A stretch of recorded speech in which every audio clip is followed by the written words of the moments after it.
Inalmahan naman ng mga retiradong tauhan ng Philippine Coast Guard ang mataas na kaltas sa kanilang pensyon na umaabot sa humigit kumulang 10,000 piso. Ang kwento sa likod ng balita, binabantayan ni Boy Gonzales. Muling umapila ang mga retiradong tauhan ng Philippine Coast Guard kay Pangulong Ferdinand Marcos Jr.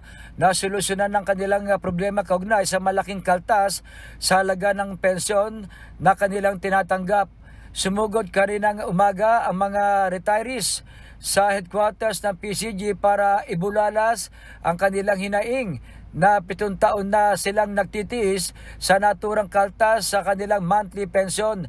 Karamihan sa kanila ay kinakaltasan umano ng halagang 8,000 hanggang 12,000 piso kung saan malaking bagay na daw ito para pandagdag sa kanilang gastusin at panggamot. Ayon kay Josefina Romero, representative at asawa ng isa sa mga retirees, panahon ng Duterte administration nang ipatupad ang Section 18 ng RA 9993 kung saan obligado silang kaltasan sa kanilang pensyon. Kapaliwanag nila, taliwas ito sa inilabas na Executive Order number 475 at 477 na nilagdaan naman ni dating Pangulong Fidel Ramos kung saan nakasab na walang mababago at walang mababawas sa pensyon na kanilang tinatanggap. So pinaghahawakan namin lahat yan.